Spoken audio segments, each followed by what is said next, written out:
कभी सोचा है कि एक जंग सिर्फ हथियारों से नहीं बल्कि एक अकेले धोखे से भरे जुमले से जीती जा सकती है? तो बात है कुरुक्षेत्र के युद्ध के 15वें दिन की। माहौल में ना जबरदस्त टेंशन है। पूरी की पूरी पांडर सेना पर खत्म होने का खतरा मंडरा रहा है। और वजह सिर्फ एक आदमी। अब सवाल ये उठता है कि आप ऐसे दुश्मन को कैसे हराएंगे जिसे हराया ही नहीं जा सकता। ये वो पहेली थी, वो स्ट्रेटेजिक प्रॉब्लम थी जो पांडवों का सिरदर्द बनी हुई थी। और ये कोई और नहीं बल्कि गुरु द्रोणाचार्य थे। 15वें दिन वो मैदाने जंग में सचमुच काल बनकर उतरे थे।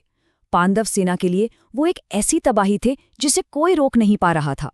पांडवों की हालत कितनी पतली थी इसका अंदाजा इसी बात से लगा लीजिए कि खुद धर्मराज युधिष्ठिर ने कृष्ण से कहा, हे कृष्ण, अगर आज सूरज ढलने तक गुरु द्रोण जिंदा रहे तो समझ लीजिए कि पांडव सेना का नामो निशान मिट जाएगा।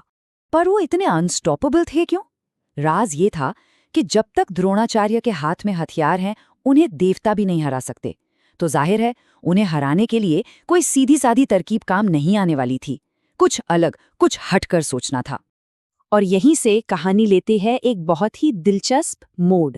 कृष्ण एक ऐसी चाल चलते हैं जिसका मकसद द्रोण को मारना था ही नहीं, मकसद था कि द्रोण खुद अपने हथियार डाल दें। अच्छा, इस पूरी कहानी का जो केंद्र है ना, वो एक शब्द है, अर्धसत्य। अर्धसत्य का मतलब होता है आधा सच। मतलब एक ऐसी बात जो टेक्निकली तो गलत नहीं है, लेकिन उसे इस तरह से बोला जाता है कि सुनने वाला पूरी तरह धोखे में आ जाए। तो कृष्ण की इस योजना का निशाना द्रोण की ताकत नहीं, बल्कि उनकी सबसे बड़ी और शायद इकलौती कमजोरी थी। और वो कमजोरी थी उनका अपने बेटे अश्वत्थामा के लिए बेइंतहा प्यार। तो कृष्ण ने एक 3 स्टेप प्लान बनाया। स्टेप 1, अश्वत्थामा की मौत का एक ऐसा सीन क्रिएट करना जिस पर यकीन किया जा सके। स्टेप 2, इस खबर को जंगल की आग की तरह पूरे युद्ध के मैदान में फैला देना।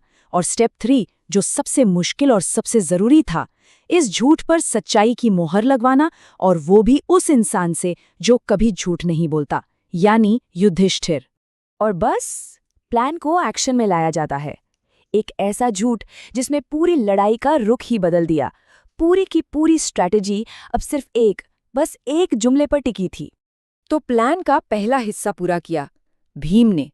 उन्होंने अश्वत्थामा नाम के एक हाथी को मार गिराया और फिर पूरी ताकत से चिल्लाए, इतने जोर से कि पूरा कुरुक्षेत्र गूंज उठा, अश्वत्थामा मारा गया, अश्वत्थामा मारा गया। अब ये खबर जब द्रोणाचार्य तक पहुंची तो एक पल के लिए उनके हाथ कांप गए, लेकिन उन्हें यकीन नहीं हुआ। अपने दिल को तसल्ली देने के लिए वो उस एक इंसान के पास गए जिसकी सच्चाई पर उन्हें खुद से ज्यादा भरोसा था, धर्मराज युधिष्ठिर। द्रोण ने सीधे पूछा, युधिष्ठिर, क्या ये सच है? क्या मेरा बेटा अश्वत्थामा मारा गया? युधिष्ठिर ने भारी मन से कहा, अश्वत्थामा हतो, और फिर बहुत धीरे से बोले, नरोवा कुंजरोवा। मतलब अश्वत्थामा मारा गया, पर इंसान या हाथी ये पता नहीं। लेकिन ठीक उसी पल जैसे ही युधिष्ठिर ने वो आखिरी शब्द कहे, कृष्ण ने अपना 5 जन्य शंख बजा दिया।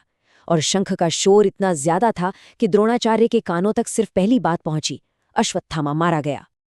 बस यही था वो आधा सच, और इसने अपना काम कर दिया। अपने बेटे की मौत की खबर को सच मानकर उस महान गुरु ने युद्ध के मैदान के बीचों बीच ही सब कुछ छोड़ दिया। उनका दिल पूरी तरह टूट गया था, हाथ से धनुष नीचे गिर गया और वो अपने रथ पर ही आंखें बंद करके ध्यान में बैठ गए, जैसे उन्हें अब दुनिया से कोई मतलब ही नहीं था। और ठीक इसी मौके का इंतजार कर रहा था धृष्टद्युम्न, जिसका जन्म ही द्रोण को मारने के लिए हुआ था। उसने एक पल भी नहीं गंवाया। वो सीधे द्रोण के रथ पर कूदा और उस निहत्ते ध्यान में बैठे गुरु का सिर धड़ से अलग कर दिया। लेकिन कहानी यहाँ खत्म नहीं हुई। असल में यहाँ से तो एक और भयानक अध्याय शुरू हुआ। जब असली अश्वत्थामा को पता चला कि उसके पिता को धोखे से मारा गया है, तो उसका गुस्सा किसी प्रलय से कम नहीं था। उसने गरजते हुए कहा, कायरों, धोखेबाजों, तुमने मेरे पिता को निहत्था करके मारा है। अब मेरे बदले की आग में जलने के लिए तैयार हो जाओ। और फिर उसने चलाया वो दिव्य अस्त्र जिसका कोई तोड़ नहीं था, नारायणास्त्र। अब इस अस्त्र के नियम बड़े अजीब थे। ये सिर्फ उन्हीं पर हमला करता था जिनके हाथ में हथियार हो। अगर कोई इससे लड़ने की कोशिश करता तो ये और भी ताकतवर हो जाता। यहाँ तक कि अगर किसी के मन में भी लड़ने का ख्याल आता तो ये उसे भी नहीं छोड़ता। इससे बचने का सिर्फ और सिर्फ एक ही तरीका था, सिर्फ एक। ये देखकर कृष्ण तुरंत चिल्लाए, सब अपने अपने हथियार फेंक दो, रथों से नीचे उतरकर हाथ जोड़ लो, पूरी तरह सरेंडर कर दो। और पूरी पांडव सेना ने वैसा ही किया। सबने अपने हथियार फेंक दिए और पूरी तरह से सरेंडर कर दिया। और इसी वजह से वो उस महाविनाश से बच पाए। पांडवों ने वो दिन तो जीत लिया, लेकिन सवाल ये है कि इस जीत की असली कीमत क्या थी। चलिए देखते हैं। युधिष्ठिर जो धर्मराज थे, उन्होंने अपनी सच्चाई की कसम तोड़ दी और इसका बोझ उन्हें हमेशा महसूस हुआ। द्रोण, उन्होंने तो अपनी जान ही गंवा दी, एक ऐसे धोखे की वजह से जिस पर उन्होंने भरोसा कर लिया था।